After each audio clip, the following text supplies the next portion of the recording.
حسن نے زینب کو اشارہ کیا کہ وہ شہزادے کو گھر کے پیچھے موجود پرانے زیر زمین راستے میں لے جائے۔ زینب شہزادے کو وہاں لے گئی۔ سپاہی گھر میں داخل ہوئے۔ انہوں نے پورا گھر تلاش کیا مگر انہیں شہزادہ نہ ملا۔ تو حسن نے سکون کا سانس لیا، مگر اسی رات ایک عجیب واقعہ پیش آیا۔ زینب نے دیکھا کہ شہزادے کی انگلی میں جو موجود انگوٹھی ہلکی سی چمک رہی تھی۔ اس نے پوچھا، اس انگوٹھی میں ایسا کیا ہے؟ عمر نے کہا، مجھے خود نہیں معلوم، میرے والد نے ہمیشہ مجھے اسے سنبھال کر رکھنے کا حکم دیا ہے۔ زینب نے انگوٹھی کو غور سے دیکھا۔ اچانک اس کے چہرے کا رنگ بدل دیا۔ یہ نشان؟ اس نے فوراً انگوٹھی اس کے ہاتھ سے لے لی۔ زینب نے حیران ہو کر پوچھا، ابا، آپ اس نشان کو جانتے ہیں؟ حسن کچھ دیر خاموش رہا، پھر وہ گھبرا کر ایک کونے میں گیا اور پرانا لکڑی کا صندوق لے آیا۔ صندوق کھولا تو اس میں ایک کپڑے میں لپٹی ہوئی چھوٹی سی تختی موجود تھی۔ حسن نے تختی پر اس پہ بالکل وہی نشان بنا ہوا ہے جو شہزادے کی انگوٹھی پر تھا۔ عمر حیران رہ گیا، یہ تمہارے پاس کہاں سے آئی؟ حسن نے نظریں جھکا لیں۔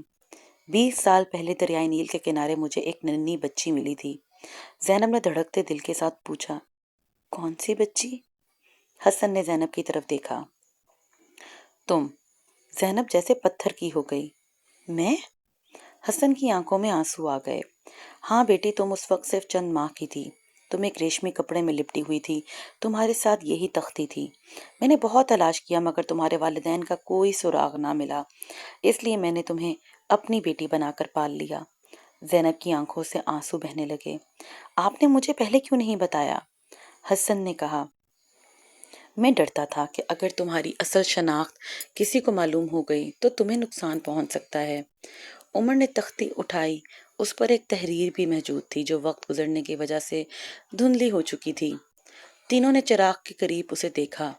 اس میں کچھ یوں لکھا تھا، نیل کے خون کی وارث جب دوبارہ اس سرزمین پر قدم رکھے گی تو ظلم کا خاتمہ ہوگا۔ عمر نے حیرت سے زینب کو دیکھا۔ نیل کے خون کی وارث؟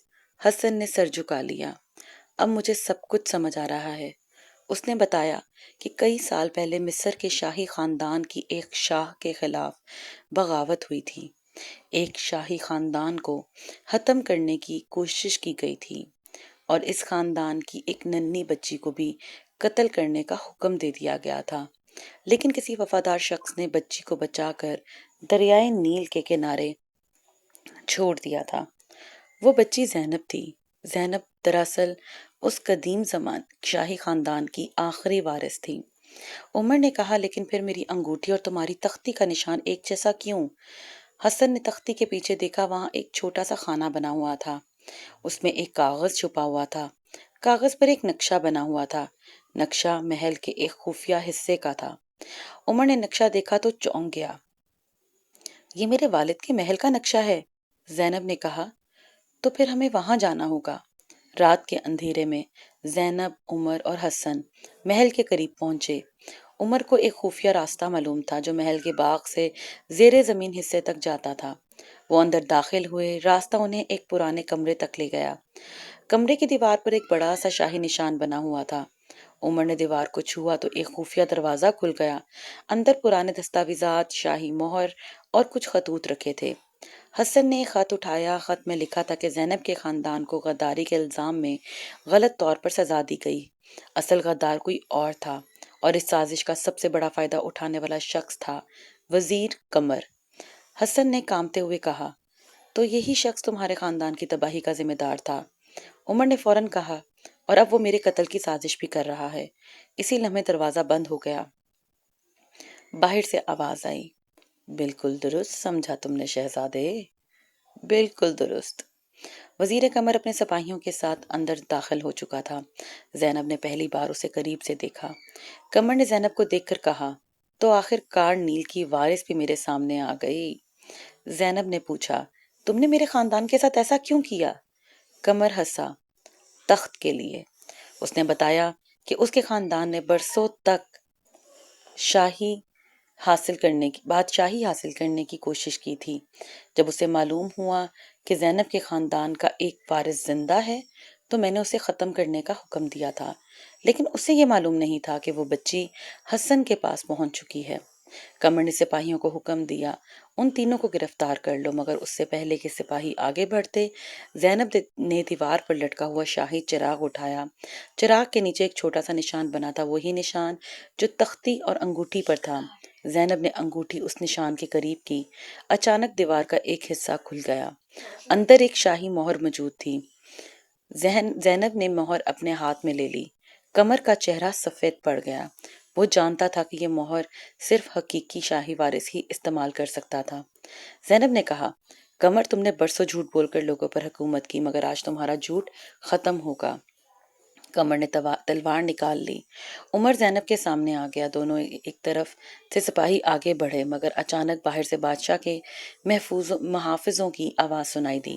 بادشاہ خود اس خفیہ کمرے تک پہنچ چکا تھا۔ قمر گھبرا گیا۔ عمر نے اپنے والد کے سامنے تمام خطوط اور ثبوت رکھ دیے۔ بادشاہ نے یہ دیکھ کر دستاویز پڑھے، پھر اس نے قمر کی طرف دیکھا۔ تم نے میرے خاندان کے ساتھ دھوکہ کیا، میرے بیٹے کو قتل کرنے کی کوشش کی اور ایک معصوم بچی کے خاندان کو تباہ کیا۔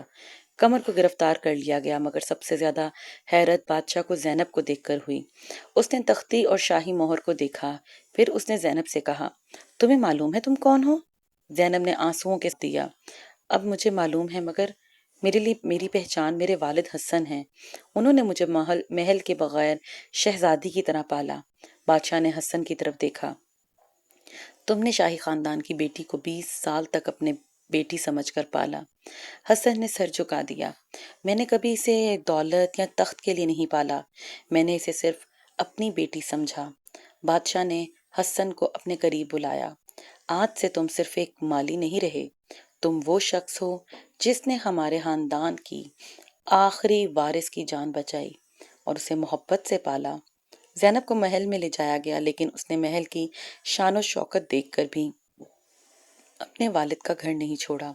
اس نے بادشاہ سے کہا، اگر مجھے واقعی اپنی مرضی سے جینے کا حق ہے تو میں چاہتی ہوں کہ میرے والد میرے ساتھ رہیں۔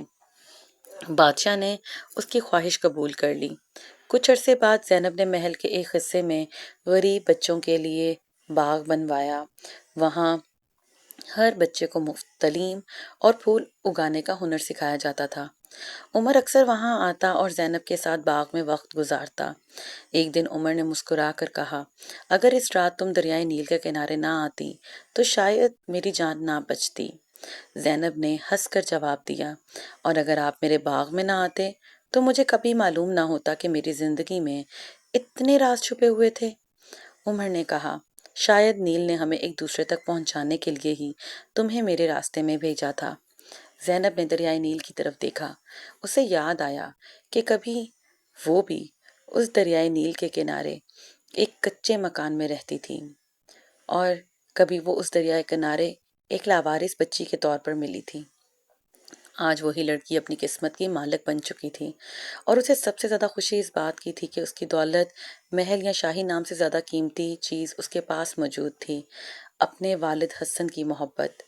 بادشاہ نے زینب کو اس خاندان کی زمینیں واپس کر دیں، مگر زینب نے ان زمینوں کا بڑا حصہ غریب لوگوں کے لیے وقف کر دیا، اور حسن کے باغ کو پورے مصر کا سب سے خوبصورت باغ بنا دیا۔ لوگ دور دور سے اس باغ کو دیکھنے آتے اور کہتے، یہ وہ باغ ہے جہاں مصر کی کھوئی ہوئی شہزادی نے اپنی زندگی کا سب سے بڑا راز دریافت کیا تھا۔ دریائے نیل آج بھی اس طرح بہتا رہا، مگر اس کے کنارے رہنے والے لوگ ایک بات ہمیشہ یاد رکھتے تھے کہ خون انسان کو شاہی بنا سکتا ہے، مگر کردار ہی اسے عظیم بناتا ہے۔ اور یوں دریائے نیل کی گہرائیوں میں چھپا زینب کا پیدائش کا راز بھی سامنے آ گیا۔ وزیر قمر کی سازش بھی ختم ہو گئی، اور ایک غریب مالی کی بیٹی نے ثابت کر دیا کہ انسان کی اصل قیمت اس کا محل یا دولت میں نہیں، بلکہ اس کے دل میں ہوتی ہے۔ امید کرتی ہوں آپ کو یہ کہانی پسند آئی ہوگی۔ کمنٹ سیکشن میں اپنی رائے کا اظہار کیجیے گا، چینل کو لائک اور سبسکرائب کرنا مت بھولیے گا۔ بہت جلد ملتے ہیں ایک نئی کہانی کے ساتھ، تب تک کے لیے مجھے دیں اجازت، اپنا بہت خیال رکھیے گا۔ اللہ حافظ۔